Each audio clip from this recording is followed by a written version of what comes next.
നമ്മുടെ സംസ്ഥാനത്ത് പഞ്ചായത്ത് രാജ് നഗരപാലിക സംവിധാനം നിലവിൽ വന്ന 1995 മുതൽ 2025 വരെ നടന്ന 7 തദ്ദേശ സ്വയംഭരണ സ്ഥാപനങ്ങളിലേക്ക് നടന്ന തെരഞ്ഞെടുപ്പിൽ ഏറ്റവും ഉജ്ജ്വലമായ വിജയം നേടി UDF കുതിക്കുകയാണ്.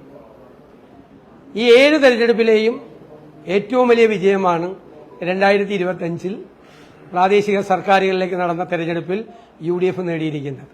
ഈ വലിയ വിജയം UDFന് സമ്മാനിച്ച കേരളത്തിലെ എല്ലാ വിഭാഗം ജനങ്ങളോടും ഞങ്ങൾക്ക് വലിയ കടപ്പാടുണ്ട്. ഞാൻ അവരോട് ഹൃദയം നിറഞ്ഞ നന്ദി പ്രകാശിപ്പിക്കാൻ ഞാൻ ഈ അവസരം വിനിയോഗിക്കുകയാണ്. തീർച്ചയായും ഈ തെരഞ്ഞെടുപ്പിലെ അജണ്ട ഉണ്ടാക്കിയത് പ്രതിപക്ഷമാണ്. പ്രതിപക്ഷം മുന്നോട്ട് വെച്ച അജണ്ടയാണ് ഈ തെരഞ്ഞെടുപ്പ് കാലത്ത് ചർച്ച ചെയ്യപ്പെട്ടത്. ഞങ്ങൾ ഗവൺമെന്റിനെതിരായിട്ടുള്ള കുറ്റപത്രം സമർപ്പിക്കുകയും അതേ അവസരത്തിൽ ഞങ്ങൾക്ക് അധികാരം തന്നാൽ ഞങ്ങൾ എന്ത് ചെയ്യും എന്നുള്ളൊരു കൃത്യമായ നിലപാട് സ്വീകരിക്കുകയും ചെയ്തു. ഞങ്ങളുടെ കുറ്റപത്രവും ഞങ്ങൾ സമർപ്പിച്ച മാനിഫെസ്റ്റോയും ഗൌരവത്തോടുകൂടി കേരളത്തിലെ ജനങ്ങൾ ചർച്ച ചെയ്യുന്നുണ്ടായിരുന്നു. ഞങ്ങൾക്ക് അതിനെക്കുറിച്ചുള്ള കൃത്യമായ ബോധ്യവും കൃത്യമായ ഫീഡ്ബാക്കും ഞങ്ങൾക്കുണ്ടായിരുന്നു. LDFന് കനത്ത പരാജയമാണ് ഈ തെരഞ്ഞെടുപ്പിൽ ഉണ്ടായത്. നിങ്ങൾക്കറിയാം, 2020 തെരഞ്ഞെടുപ്പിൽ 580 ഗ്രാമപഞ്ചായത്തുകൾ LDFനുണ്ടായിരുന്നു. അത് ഇപ്രാവശ്യം 345 ഗ്രാമപഞ്ചായത്തുകളിലേക്ക് താഴ്ന്നിരിക്കുകയാണ്. UDF അത് 340 നിന്ന് 500 ഉയർത്തി. ബ്ലോക്ക് പഞ്ചായത്തുകൾ LDFന് 111 നിന്ന് LDF 68 കൂപ്പുകുത്തിയപ്പോൾ ഞങ്ങൾ 40 നിന്ന് ഞങ്ങൾ 77 കുതിച്ചു. ജില്ലാ പഞ്ചായത്ത് 11 ജില്ലാ പഞ്ചായത്തുകളിൽ നിന്ന് LDF 7 പോയപ്പോൾ ഞങ്ങൾ 3 നിന്ന് 7 8 എന്നുള്ളൊരു സംശയം മാത്രമേ ഉള്ളൂ. ഒന്നുകിൽ 7 അല്ലെങ്കിൽ 8 ജില്ലാ പഞ്ചായത്തുകൾ ഉണ്ടാവും. നഗരസഭകൾ LDF 42 നിന്നും 28 താഴേക്ക് പോയപ്പോൾ UDF 42 നിന്നും 54 കുതിച്ചു. കോർപ്പറേഷൻ നിങ്ങൾക്കറിയാം, 5 കോർപ്പറേഷനുകൾ കേരളത്തിൽ LDFനുണ്ടായിരുന്നു. ഇപ്പോൾ ഒരു കോർപ്പറേഷനിലേക്ക് മാത്രമായി ചുരുങ്ങിയപ്പോൾ ഞങ്ങൾ 1 നിന്ന് 4 ഉജ്ജ്വലമായ വിജയം നേടുകയും മറ്റ് 2 കോർപ്പറേഷനുകളിലും നല്ല നിർണായകമായ നേട്ടങ്ങൾ കൈവരിക്കുകയും ചെയ്തു. തീർച്ചയായിട്ടും ഇതൊരു വലിയ വിജയമായി ഞങ്ങൾ കാണുന്നു. ഈ വിജയത്തിന് കാരണം ടീം UDF ആണ്. ഞാൻ നിലമ്പൂർ ഇലക്ഷൻ കഴിഞ്ഞപ്പോൾ നിങ്ങളോട് പറഞ്ഞതാണ്, ഒരുമിച്ചാണ് ഞങ്ങൾ വർക്ക് ചെയ്തത്. ടീം UDF, അതിന് നേതൃത്വം കൊടുക്കുന്ന കോൺഗ്രസ് പാർട്ടി, KPCC, അവര് എല്ലാ വിധത്തിലുള്ള കാര്യങ്ങളെല്ലാം ചെയ്തു. കൃത്യമായ പാർട്ടിയെ സംഘാടനം ചെയ്തു. അഖിലേന്ത്യാ കോൺഗ്രസ് കമ്മിറ്റി ഒരുപാട് സഹായങ്ങൾ, ഞങ്ങൾക്ക് ആവശ്യമായ മാർഗനിർദ്ദേശങ്ങൾ, എല്ലാ സഹായങ്ങളും ചെയ്തു. AICCയുടെയും KPCCയുടെയും ഭാഗത്തുനിന്നുണ്ടായ നേതൃപരമായ സംഭാവനകളെ ഞാൻ വളരെയധികം നന്ദിയോടുകൂടി പറയുന്നു. UDFലെ എല്ലാ ഘടകകക്ഷികളും ചേർന്ന് ഒറ്റ പാർട്ടിയെ പോലെയാണ് ഞങ്ങളെല്ലാവരും നിന്നത്. ഞാനൊരു അവകാശവാദം കൂടി തെരഞ്ഞെടുപ്പിന് മുമ്പ് പറഞ്ഞിരുന്നു, അതിപ്പോൾ ശരിവെക്കുന്നു. UDF എന്ന് പറയുന്നത് പലരും വിചാരിക്കുന്നത് പോലെ എല്ലാവരും അല്ല, കുറെ പാർട്ടികളുടെ ഒരു കോൺഫെഡറേഷൻ മാത്രമല്ല. എന്തുകൊണ്ടാണ് വിജയിക്കുമെന്ന് നിങ്ങൾ ഉറപ്പു പറയുന്നത് എന്ന് ചോദിച്ചപ്പോൾ ഞാൻ പറഞ്ഞ മറുപടി, ഇന്നത്തെ UDF കുറെ രാഷ്ട്രീയ പാർട്ടികളുടെ ഒരു കോൺഫെഡറേഷൻ മാത്രമല്ല, അത് ഒരുപാട് സാമൂഹിക ഘടകങ്ങൾ കൂടി ഉൾപ്പെടുന്ന ഒരു വലിയ പൊളിറ്റിക്കൽ പ്ലാറ്റ്ഫോമാണ്. ഇതായിരുന്നു ഞങ്ങളുടെ വിജയിക്കുമെന്നതിന്റെ ഏറ്റവും വലിയ അവകാശവാദം. ഇത് ഇന്നൊരു വലിയ, കേരളത്തിലെ ഏറ്റവും വലിയ പൊളിറ്റിക്കൽ പ്ലാറ്റ്ഫോമാണ് ടീം UDF എന്നാണ് ഈ തെരഞ്ഞെടുപ്പിലൂടെ ജനങ്ങൾ തെളിയിച്ചിരിക്കുന്നത്. അതാണ് ഇനി വരാനിരിക്കുന്ന കാലത്തിന്റെ മാറ്റം. കഴിഞ്ഞ ഉപതെരഞ്ഞെടുപ്പുകളിലെ വിജയത്തിന്റെ തുടർച്ചയാണ്. ആ ഉപതെരഞ്ഞെടുപ്പുകളിലെ വിജയവും ഈ ലോക്കൽ ബോഡിയിലേക്ക് നടന്ന വിജയത്തിന്റെയും പ്രധാന കാരണം ടീം UDF എന്നുള്ളത് കേരളത്തിലെ ഏറ്റവും ശ്രദ്ധേയമായ ഒരു പൊളിറ്റിക്കൽ പ്ലാറ്റ്ഫോമായി മാറിയിരിക്കുന്നു എന്നുള്ളതാണ്. LDFന്റെ പരാജയത്തിന്റെ ഏറ്റവും പ്രധാനപ്പെട്ട കാരണം സർക്കാരിനെ ജനങ്ങൾ വെറുക്കുന്നു എന്നാണ്. ഒന്നാമത്തെ കാര്യം, വെറുക്കുന്നു. എല്ലാ സർക്കാരുകളോടും കേരളത്തിലെ ജനങ്ങൾക്ക് എതിർപ്പുകൾ ഉണ്ടായിട്ടുണ്ട്. പക്ഷെ ജനം വെറുക്കുന്ന ഒരു ഗവൺമെന്റായി പിണറായി സർക്കാർ മാറി. രണ്ടാമത്തെ കാര്യം എന്ന് പറയുന്നത് അവർ കാണിച്ച വർഗീയതയാണ്. ഞാൻ പല പ്രാവശ്യം പറഞ്ഞു, പാർലമെന്റ് തെരഞ്ഞെടുപ്പ് വരെ ന്യൂനപക്ഷ വർഗീയത, പാർലമെന്റ് തെരഞ്ഞെടുപ്പ് കഴിഞ്ഞപ്പോൾ ഭൂരിപക്ഷ വർഗീയത. ശ്രീ പിണറായി വിജയൻ, ബഹുമാനപ്പെട്ട കേരളത്തിന്റെ മുഖ്യമന്ത്രി, കൊണ്ടു നടന്ന പല ആളുകളും ഈ വർഗീയത ആളിക്കെത്തിക്കാൻ വേണ്ടി ശ്രമിച്ചു. വർഗീയത BJPയുടെ അതേ അജണ്ടയാണ് CPM ഉണ്ടാക്കിയത്. BJP ഒരു വർഗീയ ഫാസിസ്റ്റ് കക്ഷിയാണ്. അവർ ജനങ്ങളെ തമ്മിൽ ഭിന്നിപ്പുണ്ടാക്കിക്കാൻ ശ്രമിച്ചപ്പോൾ CPM അതേ പാതയിലൂടെ സഞ്ചരിച്ചു. ഇന്ന് BJPക്ക് ഏതെങ്കിലും സ്ഥലങ്ങളിൽ തിരുവനന്തപുരം ഉൾപ്പെടെ നേട്ടങ്ങൾ ഉണ്ടായിട്ടുണ്ടെങ്കിൽ അതിന്റെ പ്രധാനപ്പെട്ട കാരണം CPM കളിച്ച ഈ ഭൂരിപക്ഷ വർഗീയ പ്രീണനമാണ്. അതിന്റെ ഗുണഭോക്താവ് CPM ആയിരുന്നില്ല, BJP ആയിരുന്നു. ഞങ്ങൾ മുൻകൂട്ടി മുന്നറിയിപ്പ് നൽകിയതാണ്. 1987 EMS നമ്പൂതിരിപ്പാട് എടുത്ത തന്ത്രം 2025-ലും 26-ലും വിലപ്പോവില്ല. അദ്ദേഹത്തിന്റെ 87-ലെ തന്ത്രത്തിനന്ന് ഗുണമുണ്ടായി. ഇന്ന് അതല്ല. ഇന്ന് അതിന്റെ ഗുണഭോക്തായി മാറുന്നത് വർഗീയ ഫാസിസ്റ്റ് ശക്തികളായിരിക്കും എന്ന UDFന്റെ മുന്നറിയിപ്പിന് അടിവരയിടുന്ന സംഭവം കൂടിയാണ് ഉണ്ടായത്. മാത്രമല്ല, എത്ര നിസ്സാരമായിട്ടാണ്, എത്ര മോശമായിട്ടാണ് ജനവിധിയെ CPM വിലയിരുത്തുന്നത്. CPMന്റെ ഒരു മുതിർന്ന നേതാവ് പറഞ്ഞത്, MM മണി ജനങ്ങളെ ആക്ഷേപിക്കുകയാണ്. ക്ഷേമ പെൻഷനൊക്കെ വാങ്ങി നന്നായി ശാപ്പാട് കഴിച്ച് നൈമിഷികമായ വികാരത്തിൽ വോട്ട് ചെയ്തു. ഇതെല്ലാം വാങ്ങി ഭംഗിയായി ശാപ്പാട് കഴിച്ചവർ ഞങ്ങൾക്കിട്ട് വെച്ചു. ആരെങ്കിലും ചായ വാങ്ങിത്തന്നാൽ മര്യാദ കാണിക്കണം. ഇതാണ് മുതിർന്ന CPM നേതാക്കൾ, CPM നേതാവ് കേരളത്തിലെ ജനങ്ങളെ അപമാനിച്ചുകൊണ്ട് സംസാരിച്ചത്. ഇത് മുഖ്യമന്ത്രി പിണറായി വിജയൻ അടക്കമുള്ള CPM നേതാക്കളുടെ മനസ്സിലിരിപ്പാണ്. അവരുടെ വീട്ടിൽ നിന്നല്ല ആർക്കും ഔദാര്യം കൊടുക്കുന്നത്, സംസ്ഥാനത്തിന്റെ ഖജനാവിൽ നിന്നാണ്. സംസ്ഥാനത്തെ എല്ലാ വിഭാഗങ്ങളും കൊടുക്കുന്ന നികുതി പണത്തിൽ നിന്നാണ് അവരെന്തെങ്കിലും ക്ഷേമ പരിപാടികൾ നടത്തുന്നത്. ക്ഷേമ പരിപാടികൾ നടത്തിയ ആദ്യത്തെ ഗവൺമെന്റ് അല്ല ഇത്. ക്ഷേമ പരിപാടികളെ അട്ടിമറിച്ച ഗവൺമെന്റാണ്. ഇവര് കേരളത്തിലെ സാമ്പത്തികമായി കേരളത്തിന്റെ ഖജനാവിനെ തകർത്ത് തരിപ്പണമാക്കിയ സമ്പദ് വ്യവസ്ഥയെ നശിപ്പിച്ച ഗവൺമെന്റാണ്. എന്നിട്ട് അവര് പറയാണ് അവരുടെ ഔദാര്യം കൈപ്പറ്റി ശാപ്പാട് കഴിച്ചിട്ട് ഇവരുടെ വീട്ടിൽ നിർത്തി കൊടുത്താണ് ഇതെല്ലാം. എന്നിട്ട് അവർക്കിട്ട് തിരിച്ചിട്ട് പണി കൊടുത്തു എന്ന് പറയുന്നത് CPM നേതാക്കന്മാരുടെ മനസ്സിലിരിപ്പാണ്. തോറ്റിട്ടും തോൽപ്പിച്ച ജനങ്ങളോട് എത്ര മോശമായിട്ടാണ്, എത്ര അപമര്യാദയായിട്ടാണ് CPM പെരുമാറുന്നത് എന്നതിന്റെ ഏറ്റവും വലിയ ഉദാഹരണമായി ഞാനിതിനെ കാണുകയാണ്. തീർച്ചയായും കൂടുതൽ ജനങ്ങൾ വലിയ വിജയം നൽകുമ്പോൾ നമ്മൾ അവരുടെ മുമ്പിൽ കൂടുതൽ വിനയാന്വിതരായി അവരുടെ പ്രതീക്ഷയ്ക്കൊത്ത് ഉയരാൻ വേണ്ടിയിട്ടുള്ള ശ്രമങ്ങൾ നടത്തുക എന്നതാണ് വിജയിക്കുന്നവരുടെ ഉത്തരവാദിത്തം. തീർച്ചയായും ജനങ്ങൾ ഏൽപ്പിച്ച ഈ വിശ്വാസവും ഉത്തരവാദിത്വവും കൂടുതൽ ഭംഗിയായി, കൂടുതൽ അവരുടെ പ്രതീക്ഷകളും വർദ്ധിച്ചിട്ടുണ്ട്. ആ പ്രതീക്ഷയ്ക്ക് അപ്പുറത്തേക്ക് കേരളത്തെ വളർത്തിയെടുക്കാൻ, ആ കേരളത്തെ സൃഷ്ടിക്കാനുള്ള എല്ലാ ശ്രമങ്ങൾക്കും UDF മുൻപന്തിയിലുണ്ടാവും. കേരളത്തിലെ എല്ലാ പ്രശ്നങ്ങൾക്കുമുള്ള പരിഹാരമായിരിക്കും ടീം UDF. ഇനി വരാൻ പോകുന്ന നിയമസഭാ തെരഞ്ഞെടുപ്പിലും ഇത് ജനങ്ങൾ, ആ മഹായുദ്ധത്തിന് ഞങ്ങൾ പുറപ്പെടുമ്പോൾ ജനങ്ങൾ നൽകിയ ഇന്ധനമായി, ജനങ്ങൾ നൽകിയ ഊർജമായി വിനയത്തോടെ ഞങ്ങൾ ഇതിനെ കാണുന്നു. അടുത്ത മഹായുദ്ധത്തിൽ വിജയിക്കാൻ വേണ്ടിയിട്ടുള്ള ശക്തിയാണ് ഞങ്ങൾക്ക് തന്നത്. അതിന് ഞാൻ ഒരിക്കൽ കൂടി കേരളത്തിലെ എല്ലാ വിഭാഗം ജനങ്ങളോടും ഞങ്ങൾക്ക് തീർത്താൽ തീരാത്ത കടപ്പാടോടുകൂടിയ നന്ദി ഞാൻ ഈ അവസരത്തിൽ പ്രകാശിപ്പിക്കുന്നു.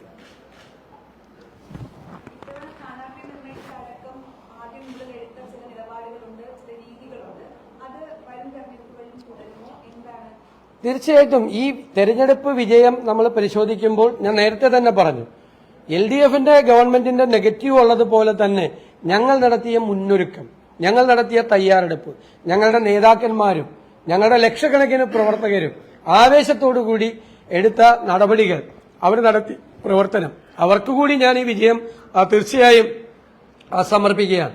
ആ മുന്നൊരുക്കങ്ങളാണ്, കൃത്യമായ മുന്നൊരുക്കങ്ങളെയാണ് ഇത്രയും വലിയ വിജയത്തിലേക്ക് എത്തിച്ചത്. എല്ലാ ഉപതെരഞ്ഞെടുപ്പുകളിലും അസംബ്ലിയിലേക്കും തദ്ദേശ സ്വയംഭരണ സ്ഥാപനങ്ങളിലേക്കും നടന്ന ഉപതെരഞ്ഞെടുപ്പുകളിലെല്ലാം കഴിഞ്ഞ 4.5 വർഷമായി തുടർച്ചയായി വിജയിക്കുകയാണ് UDF. അതിന്റെ പിന്നിലുള്ള രഹസ്യവും ഇത് തന്നെയാണ്, വിജയരഹസ്യം. ആ തയ്യാറെടുപ്പാണ്. ആ നിയമസഭാ തെരഞ്ഞെടുപ്പിനുള്ള തയ്യാറെടുപ്പുകൾ ഞങ്ങൾ നേരത്തെ ആരംഭിച്ചു. വരാനിരിക്കുന്ന മാസങ്ങളിൽ അത് വളരെ ശക്തമാക്കും. സ്ഥാനാർത്ഥികൾക്കൊക്കെ നേരത്തെ ഉണ്ടാകും. അതിന്റെ എല്ലാം കൂടിയാലോചനകളും ചർച്ചകളും ഞങ്ങൾ ആരംഭിച്ചു കഴിഞ്ഞു. കൂട്ടായ നേതൃത്വമാണ് ആ കാര്യങ്ങളെല്ലാം ചെയ്യുന്നത്.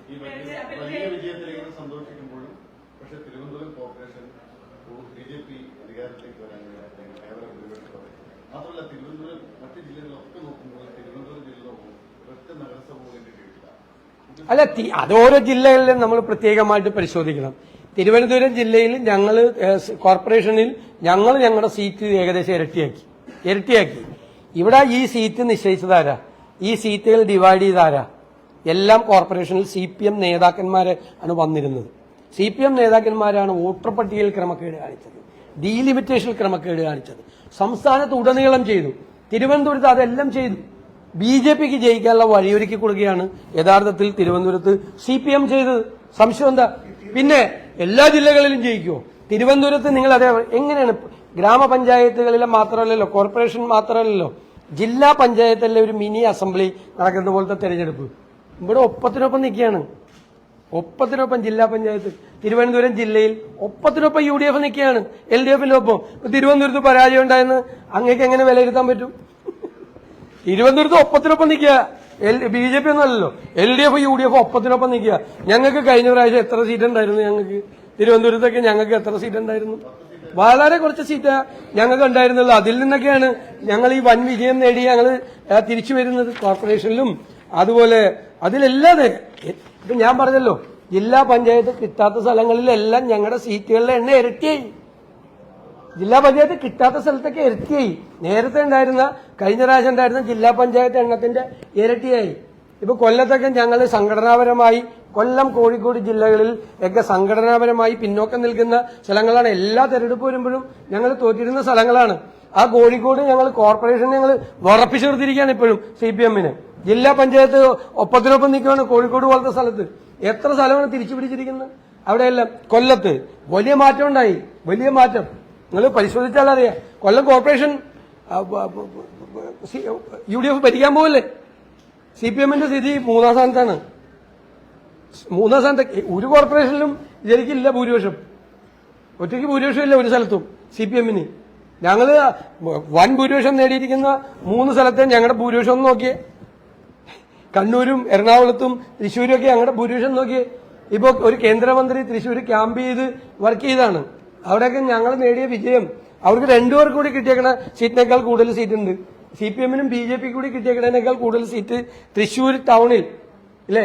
തൃശ്ശൂർ ടൗണിൽ, തൃശ്ശൂർ കോർപ്പറേഷനിൽ UDFനുണ്ട്. പിന്നെ കണ്ണൂര്, മലപ്പുറം, മലബാർ ഞങ്ങൾ അടിച്ച് CPM കാണാനില്ല പല ജില്ലകളിലും. ഇപ്പോ 33 ജില്ലാ പഞ്ചായത്ത് ഡിവിഷനുള്ള മലപ്പുറത്ത് 32 ജയിച്ച UDF, 27 എറണാകുളത്ത് 25 ജയിക്കുക. ഞങ്ങൾ 1-2 സീറ്റ് ചോദിച്ചു. ഇടുക്കിയിൽ, മധ്യ തിരുവിതാംകൂറിലേക്കും ഞങ്ങൾ അതിശക്തമായ തിരിച്ചുവരവ ഞങ്ങൾ നടത്തിയിരിക്കുന്നത്. കോട്ടയം എന്തായിരുന്നു കഴിഞ്ഞ അസംബ്ലി? ഇതിപ്പോ നിങ്ങളായിട്ട് കാര്യം മനസ്സിലാക്കേണ്ടത് 2016-ലെയും 2021-ലെയും തുടർച്ചയായ 2 അസംബ്ലി തെരഞ്ഞെടുപ്പുകളിലെ തോൽവിക്ക് ശേഷം ഉള്ള അതിശക്തമായ UDFന്റെ ഒരു തിരിച്ചുവരവ് കൂടിയാണ്. കോട്ടയം ജില്ലയ്ക്ക് എന്താ വിജയം? 25-ൽ 16 സീറ്റാ ജില്ലാ പഞ്ചായത്തിലേക്കൊക്കെ നമ്മൾ നേടിയിരിക്കുന്നത്. ഞങ്ങളുടെ മുന്നണിയിലുണ്ടായിരുന്ന ഒരു കക്ഷി അപ്പുറത്തേക്ക് പോയിട്ട് പോലും ഇപ്പോ ഞങ്ങൾക്ക് ആ വിജയം, വലിയ വിജയം കോട്ടയത്ത് നേടാൻ. കോട്ടയം, ഇടുക്കി, പത്തനംതിട്ട ജില്ലകളിലെ വിജയം, കൊല്ലത്തും തിരുവനന്തപുരത്തും ഉണ്ടാക്കിയിരിക്കുന്ന മുന്നേറ്റം, എറണാകുളത്ത് ഉണ്ടാക്കിയിരിക്കുന്ന ഏകപക്ഷീയമായ മുന്നേറ്റം, എറണാകുളം, മലപ്പുറം ജില്ലകളിൽ ഏകപക്ഷീയമായ മുന്നേറ്റമാണ്. എതിരാളികളെ കാണാൻ പോലില്ല. അല്ല, അങ്ങനെയൊന്നും ഞാൻ ഒരു കക്ഷികളെയും നമ്മൾ അങ്ങനെയൊന്നും വിലയിരുത്താൻ പാടില്ല. അല്ല, അതുകൊണ്ടെന്താ കാര്യം? അത് നമ്മൾ വിജയിക്കുമ്പോൾ നമുക്ക് സന്തോഷം, മനസ്സിലായി? അത് ആരും ചെറുതായി കാണണ്ട. ഞങ്ങൾ അങ്ങനെയൊന്നും ചെയ്യില്ല. ജയിക്കുമ്പോൾ അഹങ്കാരം പറയില്ല, തോക്കുമ്പോൾ തോപ്പിച്ച ആളുകളെ ചീത്തയും വിളിക്കില്ല. ഇതുപോലെ ഇപ്പൊ CPMകാർ പറഞ്ഞ പോലെ നമുക്ക് ജയിക്കുമ്പോൾ നമ്മൾ കുറെ കൂടി വിനയാന്യതരായി ഞാൻ എപ്പോഴും പണ്ട് പറഞ്ഞിരുന്നതാണ്, തോൽവി മാത്രം പഠിച്ചാൽ പോരാ, വിജയവും കൂടി പഠിക്കണം. അത് ഞാൻ എപ്പോഴും ആവർത്തിച്ച് പറഞ്ഞുകൊണ്ടിരുന്ന ഒരു കാര്യമാണ്. എപ്പോഴും നമ്മുടെ പാർട്ടി കമ്മിറ്റികളിലും മറ്റു പൊതുസ്ഥലങ്ങളിലും. ഈ വിജയത്തെക്കുറിച്ച് ഞങ്ങൾ വളരെ വിശദമായി നമ്മൾ പഠിക്കും. അപ്പോഴാണ് നമുക്ക് എല്ലാ കാര്യങ്ങളും മനസ്സിലാവുന്നത്. അല്ല, അതൊന്നും നമുക്ക് സംസാരിക്കാനുള്ള സമയമായിട്ടില്ല.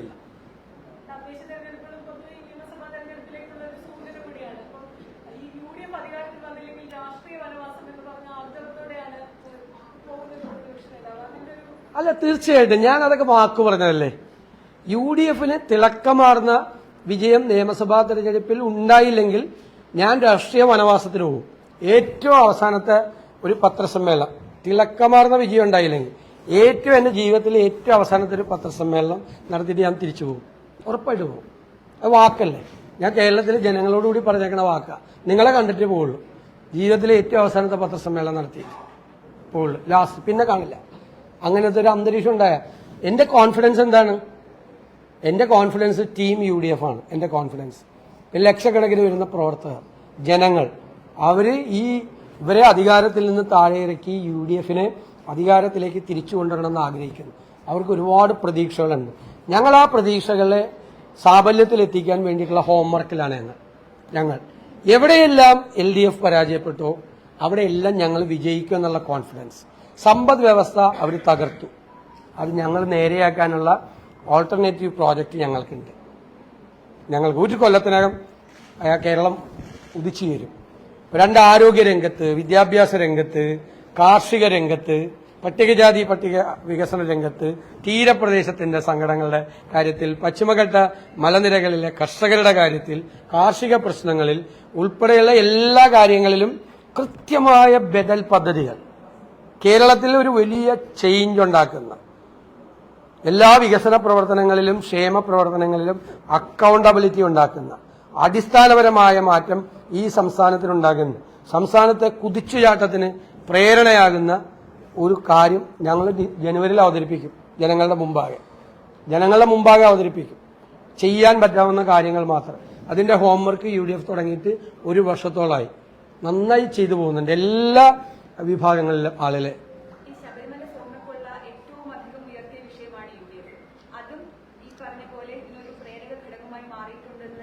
ഉറപ്പായിട്ടും ഞാൻ പറഞ്ഞല്ലോ, ഞാനത് വിശദീകരിച്ച എല്ലാ കുറ്റപത്രവും പറയായിരുന്നുകൊണ്ടാണ്. ഗവൺമെന്റിനെതിരായിട്ട് ഞങ്ങൾ അവതരിപ്പിച്ച കുറ്റപത്രത്തിലെ ഏറ്റവും പ്രധാനപ്പെട്ട ഘടകം ശബരിമലയിലെ സ്വർണ്ണക്കൊള്ളയാണ്. അത് ശബരിമല ഭക്തരെ മാത്രമല്ല, മൊത്തം ജനങ്ങളെ മുഴുവൻ അമ്പരപ്പിച്ചു. കാരണം 2 മുതിർന്ന നേതാക്കൾ, മുഖ്യമന്ത്രിയുമായി ഏറ്റവും അടുത്ത ബന്ധമുള്ള 2 മുതിർന്ന നേതാക്കൾ, 2 മുൻ ദേവസ്വം ബോർഡ് പ്രസിഡന്റുമാർ അയ്യപ്പന്റെ സ്വർണം കവർന്നതിന് ജയിലിൽ കിടന്നിട്ട് അവർക്കെതിരായി നടപടിയെടുക്കാൻ പോലും ധൈര്യമില്ലാത്ത പാർട്ടിയാ CPM. അവർക്ക് കൊടപിടിച്ചു കൊടുക്കുകയായിരുന്നു ഗവൺമെന്റ്. തീർച്ചയായും ഞങ്ങൾ ജനങ്ങളുടെ മുന്നിൽ അത് അവതരിപ്പിച്ചിട്ടുണ്ട്. BJP അതിൽ നിന്ന് ഒളിച്ചോടി. ഇവര് തമ്മിലുള്ള അവിഹിതമായ ബന്ധം കൊണ്ടാണ് BJP അതിൽ നിന്ന് ഒളിച്ചോടിയത്. ശബരിമല വിഷയം അവര് ഉയർത്താതെ, ശബരിമല ഒരു വിഷയമല്ലെന്നാണ് BJP നേതാക്കൾ പറഞ്ഞു. ഒരു വിഷയമല്ലെന്ന് പറഞ്ഞത്. ഞങ്ങൾ പറഞ്ഞു വിഷയമാണെന്ന് പറഞ്ഞു. വിഷയമായിരുന്നു. ഞങ്ങൾ എല്ലായിടത്തും പറഞ്ഞു. ആ വിഷയത്തെ സൈഡ് ലൈൻ ചെയ്യാൻ വേണ്ടിയിട്ട് ഒരുപാട് ശ്രമം CPMന്റെ നേതൃത്വത്തിൽ നടന്നു. അതുകൊണ്ടാണ് ഞാൻ SITയുടെ മീതെ സമ്മർദ്ദം ചെലുത്തുന്നു മുഖ്യമന്ത്രിയുടെ ഓഫീസ് എന്ന് പറഞ്ഞത്. ഇലക്ഷൻ വരെ ചില ആളുകളെ ചോദ്യം ചെയ്യുന്നതും അറസ്റ്റൊക്കെ മാറ്റിവെക്കാൻ വേണ്ടി. കാരണം ഇലക്ഷനിൽ വീണ്ടും ആ വിഷയം വരരുത് എന്ന് കരുതിയിട്ട്. അതൊക്കെ അത് നമ്മൾ ഹൈക്കോടതിയുടെ നിരീക്ഷണത്തിൽ നടക്കുന്ന അന്വേഷണമാണ്. ഞങ്ങൾ ഇതുവരെ SITയുടെ അന്വേഷണത്തിൽ അതൃപ്തി പ്രകടിപ്പിച്ചിട്ടില്ല. കാരണം അവർ കുറെ കാര്യങ്ങൾ മുന്നോട്ട് പോയിട്ടുണ്ട്. പക്ഷെ അവരുടെ മീതെ വലിയ സമ്മർദ്ദമുണ്ട്. അത് കോടതി ശ്രദ്ധിക്കും. കോടതി അവർക്ക് ധൈര്യം കൊടുത്ത് അവരെ കൊണ്ട് കൂടുതൽ കാര്യങ്ങൾ ചെയ്യിക്കും. ഇത് നമ്മളെല്ലാവരും ഇവിടെ ഉണ്ടല്ലോ, നമുക്ക് അറിയാമല്ലോ എങ്ങോട്ടാണ് പോകുന്നതെന്ന് അറിയാമല്ലോ. അപ്പൊ നമുക്ക് ആ ഘട്ടത്തിൽ പറയാം. തീർച്ചയായിട്ടും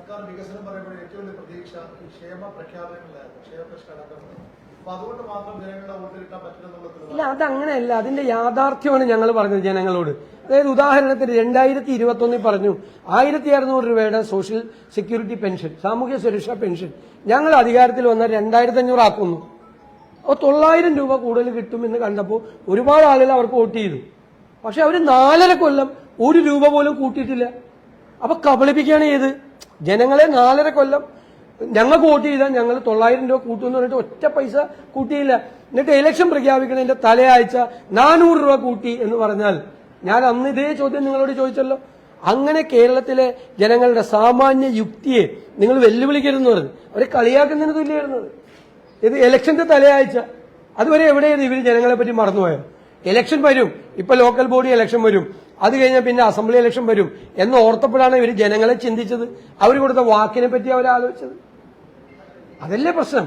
അത് ആളുകൾക്ക് മനസ്സിലാവും. ഇപ്പൊ എന്തിനാ പ്രഖ്യാപിച്ച് 4.5 കൊല്ലം എന്തുകൊണ്ട് പ്രഖ്യാപിച്ചില്ല എന്ന് ചിന്തിക്കാനുള്ള സാമാന്യ ബുദ്ധി അവരെ അണ്ടർ എസ്റ്റിമേറ്റ് ചെയ്യരുത് മലയാളികളെ. അപ്പൊ ശരി, സന്തോഷം. അപ്പൊ എല്ലാവരോടും പ്രത്യേക സന്തോഷം.